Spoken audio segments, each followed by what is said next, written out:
Personne n'aurait pu t'imaginer ça. Un artiste qui dominait les sons, un artiste qui faisait danser toute l'Afrique, un artiste signé par l'un des plus grands labels de l'époque. Et pourtant aujourd'hui, presque plus personne ne parle de lui.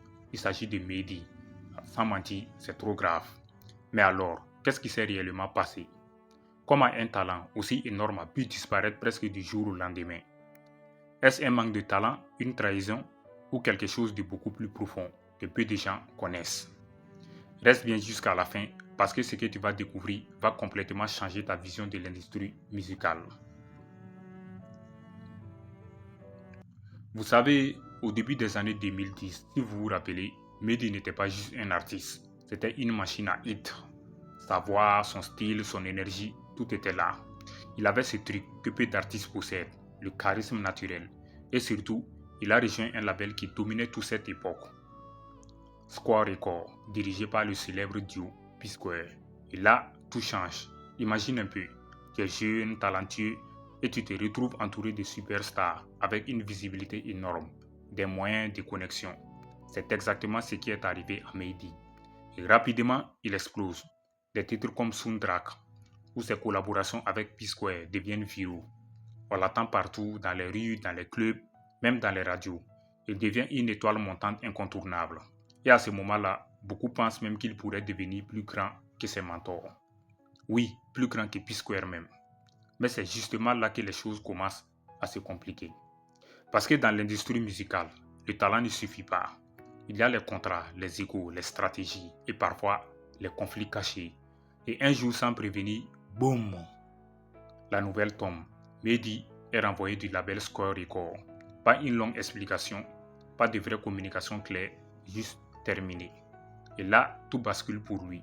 Imagine la situation. Tu passes de star montante à artiste seul, sans structure solide, du jour au lendemain. C'est comme si on t'enlevait ton moteur en pleine course. Tu vois ce que ça fait? Et c'est exactement ce qui va marquer le début de sa chute. Mais attention, ce n'est pas juste une simple histoire de renvoi. Parce que derrière cette séparation, il y a des rumeurs de tensions internes, des problèmes de gestion et peut-être même des erreurs stratégiques qui vont coûter très cher à sa carrière. Et c'est là que les choses deviennent vraiment intéressantes. Ok les gars, si tu t'es pas encore abonné, tu peux le faire, car ça ne prend pas du temps. Et surtout, n'oublie pas d'activer la cloche de la notification pour ne pas rater certaines de mes vidéos. Merci, ça marche. Parce que contrairement à ce que beaucoup pensent, je peux dire que ce n'est pas ce moment-là que Mehdi chute complètement. Non, c'est après. Et ce qui va suivre va te montrer pourquoi certains artistes disparaissent, même avec un talent incroyable.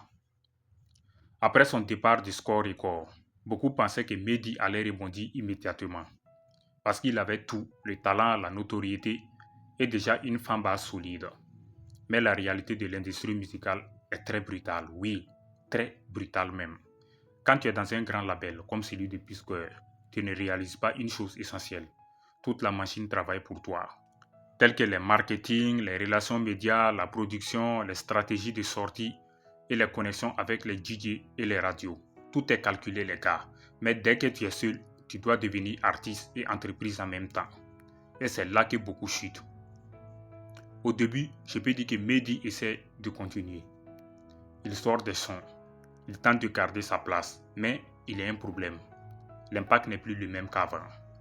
Les hits ne font plus autant de bruit. Les médias parlent moins de lui. Le public commence doucement à regarder ailleurs. Et pendant même ce temps, une nouvelle génération d'artistes explose. Des artistes comme Wizkid, Davido ou encore Burna Boy, le géant de la musique africaine, prennent complètement le contrôle de la scène. Le game change. Les sons évoluent, le style change, les tendances bougent vite, très vite même. Et dans cette industrie, si tu ne t'adaptes pas, tu es oublié carrément. Mais ce n'est pas tout. Il y a aussi un autre problème dont peu de gens parlent. L'image, oui. Quand Mehdi quitte le label, il y a beaucoup de flou. Des rumeurs circulent, conflits internes, désaccords, problèmes de comportement. Même si rien n'est totalement confirmé, on sait que l'image est déjà touchée. Et dans la musique, l'image est aussi importante que le talent, parfois même plus importante. Ensuite vient un autre facteur clé, les gars, qui est la constance. Je m'explique. Les grands artistes ne disparaissent jamais vraiment parce qu'ils restent présents. Ils sortent régulièrement des projets, ils font des collaborations stratégiques, ils restent dans la tête du public. Mais dans le cas de Mehdi, il y a eu des périodes de silence. Et ces silences, dans une industrie aussi rapide, c'est très dangereux même. parce que le public oublie vite. Et ce n'est pas bien. Petit à petit, sans faire de bruit, la chute s'installe. Ce n'est pas une chute brutale, c'est une chute lente, silencieuse, presque invisible. Et c'est ça le plus dangereux, parce que tu ne réalises pas tout de suite que tu es en train de disparaître totalement, jusqu'au moment où tu n'es plus au centre de l'attention. Mais attention, l'histoire ne s'arrête pas là. Parce que contrairement à ce que beaucoup pensent, Mehdi n'a jamais complètement abandonné. Et ce qu'il a fait aujourd'hui va clairement te surprendre. Alors aujourd'hui, que devient vraiment Mehdi? Est-ce qu'il a totalement disparu? La réponse est simple. Non, il n'a pas totalement disparu. Il est là. Mais la réalité est plus complexe que ça. Après sa chute médiatique, Mehdi a fait quelque chose que beaucoup d'artistes n'arrivent pas à faire. Il a continué, même loin des projecteurs. Il a continué à faire de la musique, à sortir des sons, à travailler dans l'ombre. Mais cette fois-ci, sans la grosse machine derrière lui, sans le buzz automatique, sans la pression du sommet. Et c'est là que beaucoup de gens ne comprennent pas quelque chose d'essentiel. Le succès public et le succès réel, ce n'est pas la même chose. Même s'il n'est plus au sommet comme avant, Mehdi reste un artiste actif. Il fait des shows, il sort des projets, il garde même une fanbase fidèle et surtout, il vit encore de sa musique. Ce qui est déjà une victoire énorme dans cette industrie. Mais il y a encore plus intéressant. Avec le temps, certaines tensions avec P-Square se sont apaisées. Et ça, c'est un détail très important. Parce que ça montre une chose. Dans la musique, rien n'est jamais totalement fini. Les portes peuvent se fermer, mais elles peuvent aussi rouvrir. Aujourd'hui, Mehdi représente quelque chose de très puissant. Pas juste un artiste, un symbole. Le symbole de quelqu'un qui a touché le sommet, qui est tombé, mais qui ne s'est jamais arrêté. L'histoire de Mehdi nous montre une vérité que beaucoup ignorent. Dans l'industrie musicale, le talent ne suffit pas. Tu peux être fort, très fort même. Mais si tu n'as pas la bonne stratégie, la bonne équipe, la bonne constance et surtout la capacité de t'adapter, tu peux disparaître totalement. Et ça arrive plus souvent qu'on ne le pense.